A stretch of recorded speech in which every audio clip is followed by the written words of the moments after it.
So you want to build some cedar planters to start making money or save money for yourself, because these things in the store are pretty expensive. I put together a cut list for that planter that I just showed for you there. It's going to be a 5 foot. And the reason those long sides are cut at 4 foot 10.5 is to account for legs that these long sides sit in between. So do not worry. The planter will be 5 feet overall. But what you're going to do is you're going to want to go ahead and grab a couple of those 4 foot 10.5s, 2 of them. I usually clamp them up just so that they're not moving on me. And then I get some of those legs. I add some glue to the edge of those pickets. I flush up that leg to the side and to the top there. And I go ahead and I put in 1 nail per picket. This will be the outside of the planter, so I do not want to add too many nail holes. I go ahead and I flip it on over right there. And then I add some more supporting nails on the inside of the planter there that will not be seen. After you do that, guys, you're going to want to go ahead and stand it up on its side, add some glue along the whole leg, and then squiggle over the 4 foot 10.5 and the leg. And you're going to go ahead and add some nails into the 4 foot 10 and into the leg, if that makes sense. Once you do that, go ahead and flip it on over. Repeat this process, guys. Real simple process. I'm trying to keep it real simple for you guys. Most of these planters are built in the same standard. I will be going ahead and putting together a new style and a new design build for planters. So go ahead and watch that, guys. I really am just trying to push out most of the different sizes that I build of these standard planters. So if you guys bear with me, I'm just going to be going ahead and showing you guys all these different sizes that I sell for money and that I build, guys. So you're going to go ahead and repeat that process. For one planter, you're going to need 2 of those panels. So what I did there is I went ahead and I clamped up 2 more pieces of the 4 foot 10s, slapped some legs onto the edges with some glue. And now here, I just got it up on its side, added glue all along that leg, and go ahead and add another leg. So each of these panels takes 4 legs, guys, all right? So that's why it's 8 of those 23-inch legs. And actually, guys, this is the planter that I put on Instagram that everybody was going crazy saying, oh, you're not spending $28 on that material. Now, the reason that I claim that it's $28 is because with this width of the 10 inches, you could use mostly scrap pieces. So for these right here, I always use scrap pieces. That's why you always see a bunch of scrap pieces up on top, because the inside, the small side of this planter is only 7.5. So that's a great scrap piece size right there. And I always keep at least something 7.5 up on top of my little workshop thing. That's why you guys always see a bunch of stacks, because those are good for these planters. Those scraps are already paid for, guys. So really, I'm only paying for long side on these planters and the legs, which is I'm not even paying over $30 for these. But anyways, let me get right back into this. There's going to be a little lip on the inside of the planters. Once you stand both of them up on the side, you're going to want to go ahead and get you some 7.5-inch pieces. Throw them on in there. You're going to want to flush them up onto the top right there. The side that's closest to me, I'm making sure that's all flush. And then I grab some 1 foot clamps, clamp it up real tight, make sure everything is flush, make sure everything is in place.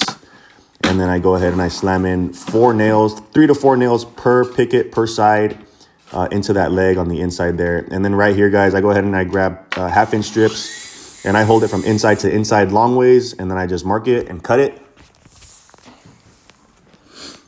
So then I add some glue to that 1/2-inch strip. You could add the glue to that bottom of the planter there, but I just prefer doing it this way. And then here I'm just adding some nails into that ledger, that 1/2-inch ledger. This is for the bottoms of the planters to sit on.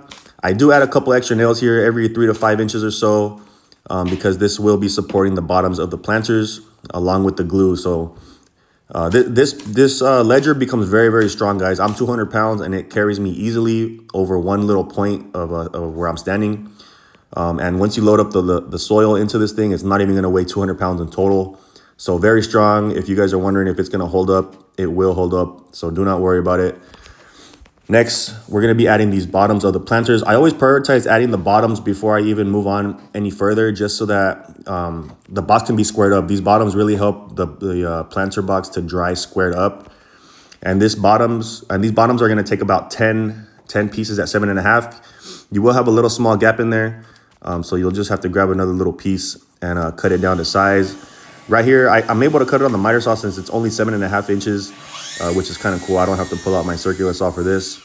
Get that cut right there, and then throw it into that void. Next, guys, we're going to be going ahead and getting rid of the legs. Sorry, I'm jumping too ahead of myself. I clamp up the bottoms, get them all tight, and then I put 2 nails per picket on each side.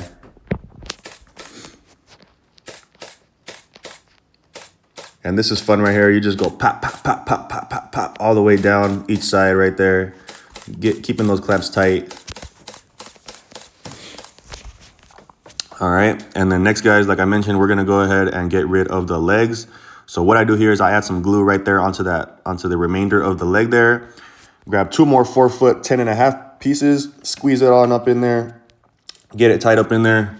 And of course, the nail gun is always running out of ammo.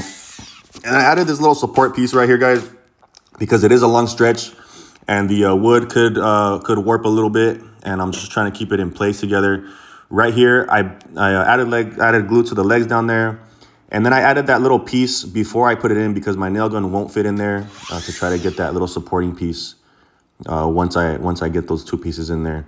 So I go ahead and I slap it on together first, put some glue on that little strip, keep those 4-foot 10 pieces tight, keep them together, and then I go ahead and add that panel in there to the bottom. And before I nail it, guys, I'm making sure that it's tight up into those other 4-foot 10-inch pieces that are up above it. And once I do, go ahead and nail it up. Throw it onto the side. We're gonna get rid of the legs on the side. So you're gonna go ahead and add some glue to that little lip that's in there. Get some more 7.5-inch pieces. Like I mentioned, guys, these 7.5-inch pieces are all scrap pieces in my case. That's why I always keep those stacks above my head, as I mentioned before. So really keeping those scrap pieces around really brings down the cost for me on this type of planter.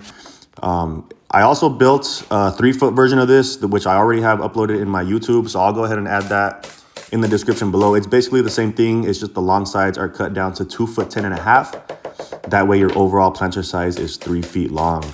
And now I went ahead and I flipped it over, repeated the same process, added some glue onto that inside lip, some more 7.5-inch pieces, and I was ready to go. Now we got the legs all gone. Next, for the last couple steps, I'm grabbing 2 1-inch and 3/4 pieces. At the same time, I cut the 45 degrees just to be a little efficient. I'm holding 1 point on one corner and then marking the other corner, and that's it. I don't even take out my tape for this, guys. I just hold it from corner to corner, as you see there, mark it, and then cut it. Do that all the way around. And then what you're gonna wanna do, add some glue all the way around to the top of the rim of the planter there, and then go ahead and slap on those long trim pieces. 1 nail in the corners, 1 in the middle, a couple of them in between. Repeat this process all the way around, guys. And sooner or later, you will have yourself a beautiful looking planter with some nice tight miters. Those miters, they're the money maker, guys. People love these things. You don't want to add too many nails into the tops of these because you will see the nails, the nail holes, I mean. But here I go, finishing up. After this, guys, I'm going to go ahead and grab my impact driver. I'm going to go ahead and grab a 9/16 paddle bit. Oh, and right here, I'm nailing the miters together from the side, just so that gives it a little bit extra support from them opening up. But like I mentioned, impact driver, 9/16 paddle bit, and I'm just driving a hole every other piece or so down the middle for drainage holes. And just like that, guys, you guys have yourself a couple beautiful planters. I built 2 of them, but I really appreciate you guys for watching. Right here, I show you guys a photo of the planters my client sent me. Very, very beautiful, guys, but I'll see you on the next one. Peace.